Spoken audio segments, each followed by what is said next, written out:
Hello అండి. ఈరోజు వీడియోలో బలాన్నిచ్చే హెల్తీ కోవా కజ్జికాయలు చూపిస్తున్నానండి. పిల్లలకి స్కూల్ నుండి రాగానే ఇవి పెట్టామంటే ఈజీగా 2, 3 తినేస్తారు. అంత టేస్ట్‌గా ఉంటాయి. పల్లీలు, కొబ్బరి, నెయ్యి ఇలా అన్ని హెల్తీ ఐటెమ్స్ వేస్తున్నాం కాబట్టి చాలా చాలా టేస్ట్‌గా ఉంటాయి. అలానే ఇంట్లోనే చేస్తున్నాం కాబట్టి హెల్తీగాను ఉంటుంది. Welcome to Sai Sri kitchen and daily needs. ఇక వీడియోలోకి వెళ్ళిపోదాం రండి. మీకు ఈజీగా అర్థమవుతుందని నేను టీ గ్లాస్ మెజర్మెంట్తో చూపిస్తున్నానండి. ఎక్కడ స్కిప్ చేయకుండా చూడండి. స్టవ్ వెలిగించి బాణలి పెట్టి ఒక టీ గ్లాసు అంటే 100 గ్రామ్స్ వేరుశనగ గుళ్ళు వేసుకోవాలి. వీటిని సిమ్ ఫ్లేమ్లో వేరుశనగ గుళ్ళు వేగిన తర్వాత అరోమా వస్తుంది కదండి, అప్పటి వరకు సిమ్ ఫ్లేమ్లో వేయించాలి. వీటిని ఇలా వేగిన తర్వాత ప్లేట్లోకి తీసుకోవాలి. వీటిని చల్లారనివ్వాలి. చల్లారిన వేరుశనగ గుళ్ళను మిక్సీ గిన్నెలో వేసి మెత్తగా మిక్సీ పట్టాలి.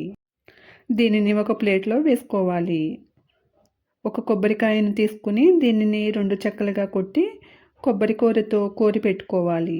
ఒకవేళ కొబ్బరి కోరుకునేది లేకపోతే చిన్న చిన్న ముక్కలుగా కట్ చేసుకుని మిక్సీ గిన్నెలో వేసి గ్రైండ్ చేస్తే సరిపోతుందండి. ఇలా చేసిన కొబ్బరి కోరుకున్నట్టుగా వచ్చేస్తుంది.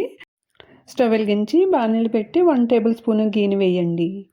గీ వేడైన తర్వాత దీనిలో పెట్టుకున్న కొబ్బరి కూర 4 టీ గ్లాసులు అవుతుందండి. ఈ 4 టీ గ్లాసుల కొబ్బరి కూరను గీలో వేసి సిమ్ ఫ్లేమ్లో వేగనివ్వాలి. కొబ్బరి కూర 3-4 నిమిషాలు వేగిన తర్వాత అంటే కొబ్బరి కూర కొంచెం పొడి పొడిలా అవుతుందండి.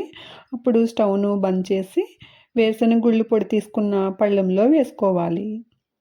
ఒక కొబ్బరికాయకు తవ్వలో సగం శనగపిండి పడుతుందండి.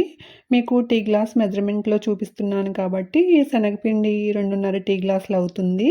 ఈ 2.5 టీ గ్లాసుల శనగపిండి ఒక బౌల్లో వేసుకుని అర టీ గ్లాసు వాటర్ని వేసి కలుపుకోవాలి. స్వీట్ కాబట్టి శనగపిండిలో సాల్ట్ వేయకూడదండి. ఓన్లీ శనగపిండి మాత్రమే వాటర్ వేసి కలుపుకోవాలి. ఇలా కలుపుకున్న ఈ మిశ్రమాన్ని జంతికలా చుట్టుకోవడానికి స్టవ్ వెలిగించి బాణలి పెట్టి డీప్ ఫ్రైకి సరిపడా ఆయిల్ని వేయాలి. ఎక్కువ ఆయిల్ ఏమీ పట్టదండి. పిండి తక్కువ కాబట్టి తక్కువ ఆయిల్ వేసుకోవాలి. ఆయిల్ వేడైన తర్వాత జంతికలు కొట్టడానికి కొద్దిగా నెయ్యి రాసి కలుపుకున్న శనగపిండిని పెట్టి జంతికల్లా చుట్టుకోవాలి. దీనిని ఒకవైపు వేగిన తర్వాత రెండో వైపు టర్న్ చేసుకుని 2 వైపులా వేగనివ్వాలి. ఇది ఇలా వేగిన తర్వాత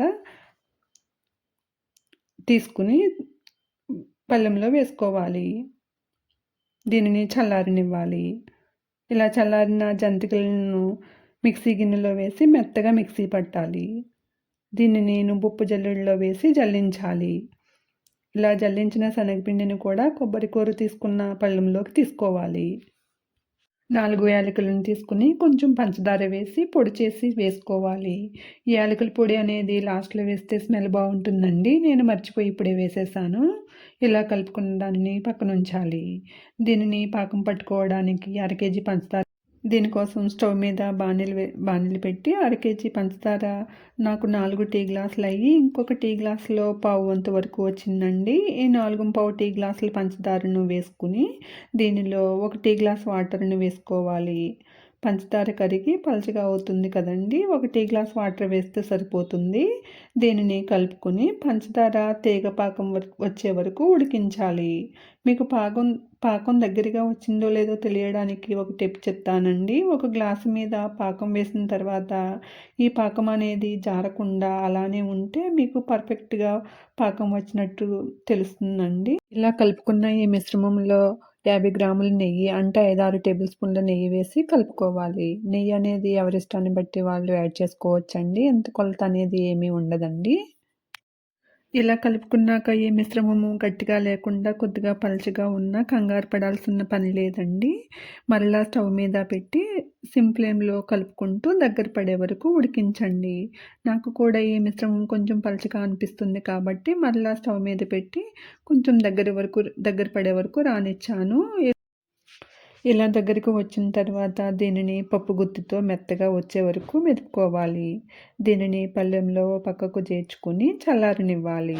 ఇలా చల్లారిన ఈ మిశ్రమంలో కొద్దిగా తీసుకుని వీడియోలో చూపిస్తున్న మాదిరిగా చేతితో తిప్పుకుంటూ స్మూత్గా వచ్చిన తర్వాత కోవ కజ్జికాయలు చేసుకునే బల్లకు నెయ్యి రాసుకుని దీనిలో ఈ మిశ్రమాన్ని పెట్టి నొక్కుకోవాలి. ఇలా ప్రెస్ చేస్తే వీడియోలో చూపిస్తున్న షేప్‌లో వస్తుందండి. దీనిని ఒక పళ్ళెంలోకి పెట్టుకోవాలి. ఇలానే మిగతా మిశ్రమాన్ని కూడా వీడియోలో చూపిస్తున్న మాదిరిగా చేసుకోవాలి. అంతేనండి, ఎంతో టేస్టీగా ఉండే ఆరోగ్యకరమైన స్వీట్ రెడీ. ముదురు పాకం అయితే కనుక ఈ మిశ్రమం పొడి పొడిలా అవుతుందండి. కొంచెం కేర్‌ఫుల్‌గా ఉండండి. కొంచెం లేత పాకమైనా పర్వాలేదు. మరలా స్టవ్ మీద పెట్టి దగ్గర పడనివ్వచ్చు. కానీ ముదురు పాకం అయితే మాత్రం రానివ్వకూడదండి.